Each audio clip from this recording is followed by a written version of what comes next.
میرا نام رضا اختر ہے جی. بیسیکلی میں ساہیوال سے ہوں اور لاہور میں ایک این جی او کے ساتھ ایز اے پروجیکٹ کمیونیکیشن چیزوں کو دیکھ رہا ہوں, کمیونیکیشن اینڈ رپورٹ رائٹنگ پہ. اور کتاب لا سلکی کا آتھر ہوں, اور یہ کتاب بیسیکلی فکشنل بلاگس پہ لکھی ہوئی کتاب ہے. بیسیکلی 2013 سے مختلف آرگنائزیشنس کے ساتھ, این جی اوز کے ساتھ مجھے کام کرنے کا موقع ملتا رہا ہے, جس میں بہت ساری ٹریولنگ انوالو رہی. اسلام آباد, پنجاب, سندھ کے پی کے کئی ایریاز میں نے کام کیا, اور وہاں پہ بہت ساری ایسی اسٹوریز مجھے ملی, یا وہ ایک آبزرویشن تھی میرے اندر جو میں نے فیل کی, اور اس کو پھر میں نے لکھنے کے حوالے سے اس واقعات کو میں نے لکھا, اور اس کو ایز اے بلاگ میں نے مختلف آن لائن ویب سائٹس پہ شائع کیا. تو اس میں یہ تھا کہ اسٹارٹنگ میری جو مدر آرگنائزیشن تھی, خود ہی پاکستان کے نام سے ایک آرگنائزیشن تھی, اسلام آباد بیسڈ. وہ لوگ یوتھ انیشیٹو کچھ پروگرامس پہ کام کرتے تھے, جس میں اوپن مائکس ہوتے تھے, اسٹڈی سرکلز ہوتے تھے. ان کا ایک میگزین تھا لال ٹائم کے نام سے, اس میں نے فرسٹ ٹائم لکھنا شروع کیا as a correspondent. District Sahiwal میں نے اسے لکھا, اور وہ جو پہلی تحریک تھی لکھنے کے حوالے سے وہ یہ تھی کہ انہی دنوں میں پی یو میں میرا ایڈمیشن ہوا, لیکن کچھ ریزنس کی وجہ سے میں کنٹینیو نہیں کر سکا. اور واپسی پہ جو میرے لیے وہ اس کے جو چلان فارم اور اس کے جو ایڈمیشن فارمس تھے وہ ویسٹ کرنا, اور وہ سارا بڑا ایموشنلی میں نے فیل کیا اسے. تو مجھے لگا کہ یہ کس سے شیئر کروں, کہ پی یو میں پڑھنا میری ایک ڈریم بھی تھا. جو سبجیکٹ بی ایس باٹنی میں نے چوز کیا وہ میرا بہت فیوریٹ تھا. تو مجھے لگ رہا تھا کہ میں اس کی شیئرنگ کس کے ساتھ کروں. سو دوستوں کے ساتھ کرنے میں اس طرح سے مجھے لگ رہا تھا کہ وہ اس کا مذاق یا اس طرح سے فنی وے میں چلی جائے گی بات, اور پیرنٹس تو بتانا بھی بڑا مشکل لگ رہا تھا. تو اسے میں نے پھر ڈیورنگ ٹریول ہی ایک اپنی ڈائری پہ لکھا.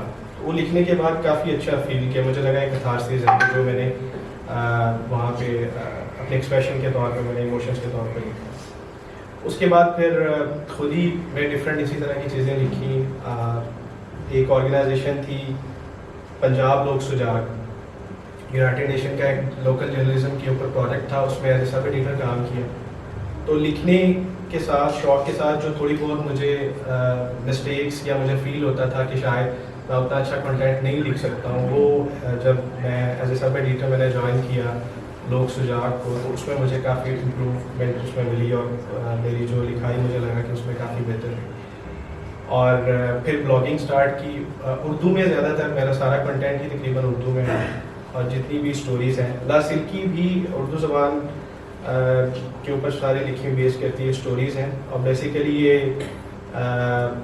انگلش میں جسے ہم وائرلیس کہتے ہیں اس کا ایک اردو میننگ ہے لا سلکی, یعنی کہ ایسا کنیکشن جو بغیر تار کے فیل کرتے ہیں کسی کے ساتھ. سو لا سلکی بک میں جو اسٹوریز ہیں وہ اسی سوسائٹی سے, اسی سماج سے ہیں, جو کہ ٹرو بیسڈ ہیں, جنہیں تھوڑا سا فکشنائز کر کے تھوڑا افسانوی رنگ دے کے لکھنے کی کوشش کی گئی ہے. ان کی اہمیت اپنی جگہ اور اپنے ٹائم میں کہیں نہ کہیں پہ موجود ہے. تو وہ ایک ایسا کنیکشن ہے جو کہ شاید پڑھنے والا, لکھنے والا اور جو اس اسٹوری کا حصہ ہے وہ ایک تکون کی شکل میں فیل کرتے ہیں, ایک ٹرائنگل فیل کرتے ہیں کنیکشن کی, اور وہ اسی وجہ سے اس کا نام لا سلکی رکھا گیا. سو لا سلکی کے بعد کچھ اسکرپٹ رائٹنگ کی طرف شوق اس طرح سے اٹھا کہ ظفر عمران صاحب ہیں کراچی میں, بول اور ہم ٹی وی ARY کے لیے ایز اے اسکرپٹ رائٹر کام کرتے رہے. ان سے میری ملاقات ہوئی, انڈیپینڈنٹ اردو پہ میں نے ایک بلاگ لکھا تھا ان کے ذریعے. ہماری کنورسیشن بات چیت اس میں کافی اچھی رہی. تو وہ اسکرپٹ رائٹنگ پہ کام کر رہے تھے, میں نے ان کے ساتھ پھر کچھ چیزیں بیسک جو اسکرپٹ رائٹنگ کو لے کے ہوتی ہیں وہ سیکھی.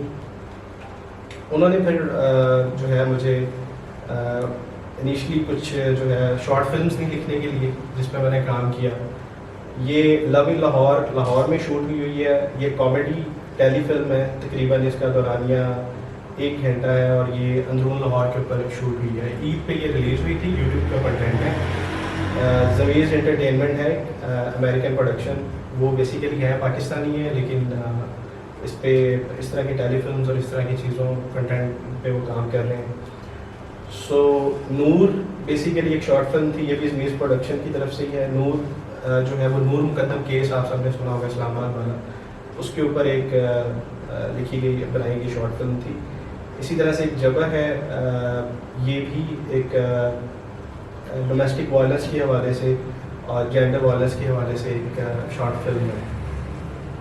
تو یہ زیادہ تر جتنی بھی شارٹ فلمس تھی یہ کمرشل رائٹنگ میں جنہوں نے رابطہ کیا, جنہوں نے بتایا, کچھ لکھنے کے حوالے سے کچھ کہا, وہ ساری انہیں لکھ کر دی گئی. لیکن میرا اپنا جو ذاتی طور پر کام ہے جسے میں پسند کرتا ہوں وہ میری ایک بک ہے لاسل کی, اور اس میں سبھی بلاگس جو ہیں وہ آن لائن پہلے پبلش ہو چکے ہیں. بس یہ تھا کہ مجھے لگتا تھا کہ بہت سارے دوست ملتے تھے تو بک کا ذکر کرتے تھے کہ بک ہونی چاہیے, اور بعض دفعہ آن لائن لنک نہیں ملتا تھا یا کوئی ویب سائٹ کا مسئلہ آ گیا, کچھ چیزیں ریموو ہو جاتی تھی. تو پھر اس لیے مجھے اس کی ضرورت محسوس ہوئی تو میں نے اسے ایک بک کی شکل میں لانچ کیا. تو دس از تھینک یو. مزید کوئی سوال؟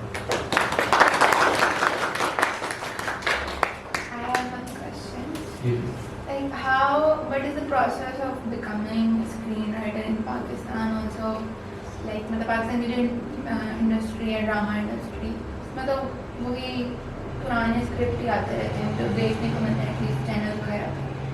تو لائک یہ بالکل ٹھیک ہے. یہ اس میں ایک چیز یہ ہے کہ ابھی میری بھی جو شارٹ فلمس جو میں نے پیڈ لکھی ہیں وہ بھی ساری ٹپیکل ایک خاص ایک فریم میں ہے. اپنی طرف سے آپ ایز اے اسکرین رائٹر بہت کم آپ کو چانس ملتا ہے کہ آپ کچھ ایسا لکھیں اگر آپ شوبز انڈسٹری میں ہیں یا انہیں اپروچ کرنے کی کوشش کر رہے ہیں کچھ ایسا ہے.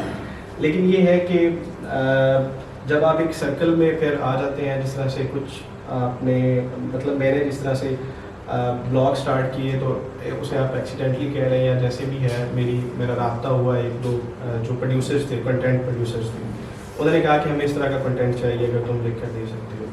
تو اس میں پھر جو ان کا پیٹرن ہے جسے یہ فالو کرتے ہیں اسکرین رائٹنگ کے حوالے سے, وہ تھوڑا سا بیسک اس کی میں نے لرننگ لی, پھر میں نے کچھ لکھ کے دیا, پھر وہ آگے سے آگے چیزیں چلتی رہتی ہیں. اگر آپ اچھا ان کی مرضی کے مطابق کا کنٹینٹ لکھ کے دے رہے ہیں اور جیسا انہیں چاہیے ویسا لکھ کے دے رہے ہیں, اور اس میں آپ جو ان کا پیٹرن ہے اس میں انہیں آپ زیادہ کنفیوز نہیں کرتے, تو وہ اس طرح سے پھر سرکل بائی سرکل آپ کو چیزیں ملنا شروع ہو جاتی, کیونکہ آپ پھر کام آپ کا ڈسکس ہو جاتا ہے. باقی یہ کہ ان کو ڈائریکٹلی کسی طرح سے ملنے کے حوالے سے فیس بک پہ ایک دو پیج ہیں, پاکستان فلم میکنگ انڈسٹری کے نام سے ایک گروپ ہے, اسے جوائن کیا جا سکتا ہے. اس میں پرومیننٹ پروڈیوسرز ڈائریکٹرز موجود ہیں.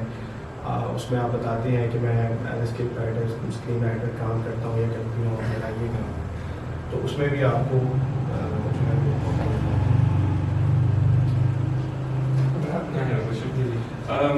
آپ script writing, so how it is different than novel writing or screenplay or script writing میں کیا ڈفرینس ہے؟ جو ناول کی اگر آپ بات کریں, ناول تو یہ ہے کہ آپ پورا آپ کا اس پہ اختیار ہے, آپ کس طرح سے ایکسپریس کرنا چاہتے ہیں اس واقعے کو, کس طرح کے لفظوں کا استعمال کرنا چاہتے ہیں, کون سا وے جو ہے آپ اس میں ایکسپریشن کا یوز کرنا چاہتے ہیں, اس میں تو آپ کا مکمل اختیار ہوتا ہے, آپ اس کو ہر طرح سے اپنی مرضی سے کر سکتے ہیں. اسکرپٹ رائٹنگ میں آپ ایک اسکرپٹ ہے جو کہ اپرووڈ ہو چکا ہے, جو کہ اسپیسیفک پیٹرن ہے, اس کے اکارڈنگ ہی آپ نے اس کو چیز کو کرنا ہوتا ہے. جیسے نور مقدم والی شارٹ فلم ہے, نور مقدم کی ایکچوئل اسٹوری ہم سب کو پتہ ہے کہ وہ کیا انسیڈنٹ تھا, کیا واقعہ تھا, خبروں میں کس طرح سے آیا. لیکن جب ہم اس کو شارٹ فلم میں لے کے جا رہے ہیں تو پھر وہ ڈائریکٹر کہتا ہے کہ فار ایگزامپل وہ کہتا ہے کہ مجھے تو وہ اس دن نور مقدم جب وہ اس کو جعفر لڑکا جو تھا اسے ملنے کے لیے جب آئی ہے تو ان کے درمیان جو کنورسیشن ہوئی, مجھے اس پہ ایک شارٹ فلم چاہیے. اب وہ کنورسیشن فکشن آپ کریں گے, آپ چیزوں کو ڈیولپ کریں گے, آپ ڈائلاگس لکھیں گے, اور پھر آپ اس میں جو واقعہ ہے اس کی بھی ایک پرائیویسی, اس کا بھی ایک جو ہے اس کا خیال رکھیں گے. تو یہ ہوتا ہے کہ اسکرپٹ رائٹنگ تو آپ پروڈیوسر کی ایما پر, اس کے کہنے پر, اس کے مشورے پر, وہ جو چاہتا ہے ویسے ہی آپ لکھ کے دیتے ہیں. ناول میں آپ انڈیپینڈنٹ ہیں, آپ جیسے مرضی اسٹوری کو جہاں سے چاہیں جیسے مرضی دیکھیں. اسکرین رائٹنگ یہی آ جاتی ہے کہ اسکرپٹ میں بیسیکلی میں ایک کہانی بھی دے سکتا ہوں. میرے پاس ایک کہانی ہے جس میں یہ کریکٹرز ہیں, جس میں یہ ڈائلاگس ہیں, یہ ایک اسکرپٹ ہے, اس کے ایک اچھی چیز بن سکتی ہے. لیکن جب میں اسکرین رائٹنگ پہ جا رہا ہوں, اسکرین رائٹنگ کا مطلب یہ ہے کہ ہم اسکرین پہ کیا لکھ رہے ہیں. اسکرپٹ میں کہانی یہاں سے شروع کر سکتا ہوں کہ کچھ لوگ ہیں ایک روم میں بیٹھے ہیں اور وہاں پہ ایک ٹاک سیشن چل رہا ہے, لیکن جب ہم اسکرین رائٹنگ پہ جائیں گے تو میں یہاں سے اسٹارٹ کروں گا کہ کیمرہ جو ہے وہ رول ہوتا ہوا وہاں کی بڑی اسکرین کو فوکس کرتا ہے اور وہاں سے پھر 1 by 1 فیس کو کلوز شاٹ لیتا ہوں. وہ اسکرین رائٹنگ میں ہم اس پیٹرن کو یوز کرتے ہیں. اسکرپٹ میں سمپلی ہم اسٹوری کو بھی لکھ کے دے سکتے ہیں. میرا ایک کوشچن ہے آپ سے جی. جس طرح ہم لوگ بہت کوشش کرتے ہیں کہ تھرو لٹریچر رائٹنگ اسٹوریز جو بھی ہم لوگ فکشنل اسٹوریز یا نان فکشنل جس طرح بھی ہم لوگوں کو ڈومیسٹک وائلنس یا سیریس ایشوز کے بارے میں ایجوکیٹ کر سکیں اور بتا سکیں کہ ٹریگر پوائنٹس کیا ہوتے ہیں, ریڈ لائٹس کون سی ہیں, مطلب کس طرح سے ہم لوگ اپنے آپ کو سیو کر سکتے ہیں یا کس لیول پہ جا کے ہم لوگوں کو ایک نو کا لیبل کرنا چاہیے. لیکن ہم لوگ اکثر یہ دیکھتے ہیں کہ جیسا ایک ڈرامہ ہے وہ ایک ایپیسوڈ وائز بنا ہوتا ہے اور ہر اسٹیج کو ہم ایک ایپیسوڈ میں ڈیوائڈ کر کے اپنے آڈینس تک ڈلیور کرنے کی کوشش کرتے ہیں. بیکاز اس کا پروسیجر ہی یہی ہے کہ آپ ایک میسیج کو سیکوینس میں بٹس میں ڈلیور کریں تاکہ لوگ اس کی امیج ایک پکچر بنا سکیں. لیکن ہم یہ دیکھتے ہیں کہ لوگ ایک پرٹیکولر سین کو لیتے ہیں اور اس پہ جو ہے ڈبیٹ شروع کر دیتے ہیں کہ رائٹرز جو ہیں وہ آرڈنری اسٹوریز یا ڈومیسٹک وائلنس دکھا رہے ہیں اور یہ اس کو پروموٹ کر رہے ہیں. یہ اگر مطلب ہسبینڈ وائف کے ایشوز کو دکھا رہے ہیں تو یہ پروموٹ کر رہے ہیں کہ وائف نے کس طرح سے ہسبینڈ کو مطلب شاؤٹ بیک کرنا ہے یا اس طرح کی چیزوں کو. تو آپ کو کیا لگتا ہے کہ اس چیز کو ہم اپنی آڈینس تک کس طرح سے اور بہتر وے میں ڈلیور کر سکتے ہیں یا اس کے پیچھے ہم لوگ اور کیا ایک تھاٹ لا سکتے ہیں کہ یہ جو ایک پرٹیکولر چیز کو لے کے ٹارگیٹ کرنا اور جو انٹائر میسیج ہے وہ لوگ بھول جاتے ہیں, اس کو ہم کس طرح سے ٹیکل کر سکتے ہیں؟ ٹی وی کے اوپر اور مطلب اگر ہم ٹی وی کی بات کریں, ٹی وی پہ تو زیادہ تر جو بھی ڈرامے ہم دیکھتے ہیں جو بھی ان کے جو رائٹرس ہیں وہ چینل کے فکس رائٹرس ہوتے ہیں, وہ انہیں سے لکھواتے ہیں, انہیں سے کرتے ہیں. اسٹوری جو ہے وہ بھلے کسی نئے بندے سے لکھوا لی جائے لیکن اس کو پھر بعد میں چینل اپنے طور پہ مینڈ کرتا ہے کہ کس سین پہ کہاں پہ ہم نے کرنا ہے. ریسنٹ اگر ہم بات کریں تو یہ جتنے بھی ڈرامے ہیں لائک ہم نے وہ ابھی وہ ہمایوں سعید والا ایک ڈرامہ میرے پاس تم ہو, اس کی اسٹوری کا جو لاسٹ ایپیسوڈ ہے وہ ملٹیپل ٹائم ریوائز کیا گیا کہ اس کو ایسے کرنا ہے, اس کو ایسے نہیں کرنا ہے, اس کے لاسٹ ایپیسوڈ کو ریوائز کیا جائے. تو ایک دفعہ تو اسکرپٹ جب آپ نے لکھ کے دے دیا تو پھر چینل اپنی مرضی اس پہ کرتا ہے کہ اس کو کنٹینٹ ڈپارٹمنٹ جو ہے وہ کرتا ہے کہ اس کو کس طرح سے لے کے چلنا ہے. اس میں بہت حد تک رائٹر کا بھی اس طرح سے نہیں ہوتا, مطلب اس نے اسٹوری بہت اس طرح سے نہیں لکھی ہوتی ہے جس طرح سے وہ چینل پریزنٹ کرنا چاہے. اس کے پیچھے پھر وہ رینکنگ کا آ جاتا ہے, ٹی آر پی اور یہ ساری چیزیں آ جاتی ہیں کہ ویورشپ کتنی ہے, اس کو کتنا میکسیمم مل سکتا ہے, کیا چیز دکھانے سے کیا لوگ ڈسکس کریں گے. یہ کچھ پالیٹکس بھی چینل کنٹینٹ کے معاملے میں اس طرح سے کھیلتا ہے.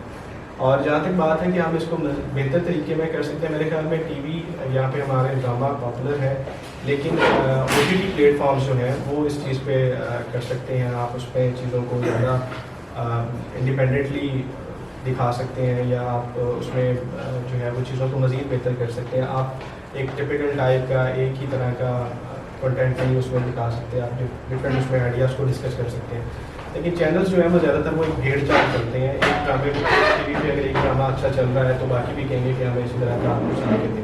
اگر ڈومیسٹک وائلنس ڈسکس ہو رہا ہے تو باقی کے 9 بھی کہیں گے ہمیں اسی طرح کا کچھ. اگر آپ چائلڈ ابیوز پہ کچھ کہہ رہے ہیں تو باقی بھی کہیں گے اسی طرح. وہ ایک بھیڑ چال ہوتی ہے کیونکہ ایک چیز پاپولر ہو رہی ہے, باقی چینلز والوں کو بھی لگتا ہے کہ شاید اسی طرح سے ہماری رینکنگ بھی بڑھے گی, ہمارا چینل کی ویورشپ بھی بڑھ گئی. لیکن یہ غلط ہے, اس طرح سے چیزیں جو ہیں وہ ہوتی نہیں ہیں. بلکہ جب لوگ ڈسکس کرتے ہیں تو شاید وہ ویورشپ مزید کم ہو جاتی ہے کیونکہ لوگ کہتے ہیں بھائی کا چینل کا یا اس کام کا. اچھا ایسا آپ کو لگتا ہے کہ جس طرح ہمارے پاس ایک آن لائن پلیٹ فارم ہے جیسے یوٹیوب ہے, لوگ اپنے باقاعدہ ڈاکومنٹری سیریز اور ڈفرینٹ ایکسپیریمنٹ جو ہیں وہاں پہ کر رہے ہیں, تو آپ کو لگتا ہے کہ ایک جو ٹی وی اسکرین کے اوپر یا اسپیشلی جو ڈرامہ کے فارم میں آ رہی چیزیں اس سے ہٹ کے چیزیں آپ کو وہاں پہ دیکھنے کو لوگوں کو ملتی ہیں, تو کیا ایز اے آڈینس آپ کو لگتا ہے کہ آڈینس ڈیوائڈ ہو رہی ہے یا موسٹلی پریفر کر رہی ہے یوٹیوب کی طرف جانے کو بیکاز آپ کو وہاں پہ ڈائیورس کانٹینٹ ملتا ہے؟ O T T platforms اور یوٹیوب پہ تو بالکل کافی جو ہے وہ شفٹ ہوئی ہے ویورشپ ساری, اور جو چینل کی ہے وہ اپنی جگہ پہ موجود ہے, اس سے بھی انکار ممکن نہیں ہے. لیکن یہ ہے کہ O T T platforms پہ بھی لوگ بہت زیادہ آ رہے ہیں, یوٹیوب پہ بھی, اور چینلس کو چھوڑ کے مطلب اس طرح کا کنٹینٹ ڈفرینٹ جو ہے وہ وہاں سے دیکھ رہے ہیں. اس میں پھر یہ بھی ہے کہ آپ کو اسپیس بھی مل رہی ہے نا. آپ اگر اچھا کنٹینٹ خود پروڈیوس کر سکتے ہیں تو آپ کو پھر کسی چینل کی کسی چیز کی ضرورت نہیں ہے. آپ اپنا کنٹینٹ خود یوٹیوب کے لیے پلیٹ فارمس کے لیے پروڈیوس کر سکتے ہیں. آپ اپنی مرضی کا کنٹینٹ جو ہے اپنی مرضی کا اسکرپٹ جو ہے اس پہ کام کر سکتے ہیں. تو اس سے بھی جو ہے لوگوں کو ایک ورائٹی مل رہی ہے کنٹینٹ کی اور زیادہ لوگ جو ہے اس طرف جا رہے ہیں. اب تو بلکہ پاکستان میں کچھ ایسے ویب سیریز بننا شروع ہو گئی ہیں, کچھ ایسی چیزیں بننا شروع ہو گئی ہیں جن کو لوگ ڈسکس کر رہے ہیں, ان پہ نیوز پہ ان کے بارے میں بات ہو رہی ہے, وہ چیزیں ڈسکس کی جا رہی ہیں, وہ چیزیں چینج ہو رہی ہیں. تھینک یو سو مچ رضا, آپ نے اتنی انفارمیشن جو ہم لوگوں کو بھی شاید نہ پتا, آپ نے کافی کچھ ہمارے ساتھ شیئر کیا. کچھ اگر آپ اپنی بک میں سے شیئر کرنا چاہیں, کوئی ڈائلاگ, کوئی بھی چیز, کوئی بھی کائنڈلی جو پنجاب یونیورسٹی سے واپسی کے بعد میں وہ شاید اس میں نہ ہو کیونکہ وہ کافی 2013 کی بات ہے, 14 کی. میں کچھ اور بیسیکلی اس میں جتنی بھی اسٹوریز ہیں میں نے جیسے بتایا کہ وہ ٹرو بیسڈ ہی ہیں کہیں نہ کہیں سے. مطلب سم ٹائم یہ ہوتا ہے کہ شاید آبزرویشن ہماری ایز اے رائٹر کچھ اس طرح کی ہوتی ہے. مطلب میں ملتان میں تھا تو وہاں پہ ایک جاب کے دوران مجھے کوئی واقعہ ایسا ملتا ہے کہ ایک نئی نویلی دلہن ہے جس کے ہاتھوں پہ مہندی لگی ہوئی ہے اور وہ روتی ہوئی بس میں اکیلے ٹریول کر رہی ہے, تو اس کی اسٹوری پتہ چلتی ہے. کسی گاؤں میں ہم لوگ جاتے ہیں, وہاں پہ نادرا وومن رجسٹریشن کارڈ کی بات ہو رہی ہے, تو ایک باپ جو ہے وہ اپنی بیٹی کو آگ کر دیتا ہے اس وجہ سے کہ اگر میں نے اس کے کارڈ کے اوپر اپنا نام دے دیا تو پھر یہ کل کو جائیداد کا حصہ مانگے گی. تو اس طرح کے واقعات ہوتے ہیں. بعض دفعہ یہ دیکھتے ہیں کہ ایک مانگنے والی لڑکی ہے جو کہ میڈیکل اسٹور میں آتی ہے, اس کے پاؤں سے خون نکل رہا ہے, اس کے پاؤں زخمی ہیں, وہ کہہ رہی ہے مجھے ڈرگس چاہیے, مجھے گولیاں چاہیے, میں نے جو ہے انجیکشن چاہیے. تو اس طرح کی اسٹوریز بنتی ہیں. مجھے اکثر دوست یہ بھی کہتے ہیں کہ یہ ساری چیزیں تمہیں کیوں نظر آتی ہیں, تمہیں کیوں دیکھ رہے ہو. تو میرے خیال میں شاید ہم چیزوں کی اس طرح سے ڈیپتھ میں چلے جاتے ہیں کہ یہ کیوں ہے یا یہ اس طرح سے کیوں ہونا چاہیے. بہرحال میرے خیال میں کچھ سیریس باتیں ہو گئی ہیں. میں شارٹ میں کچھ ایک فنی تھوڑا سا ایک ہے میرا لیٹر میں آپ کو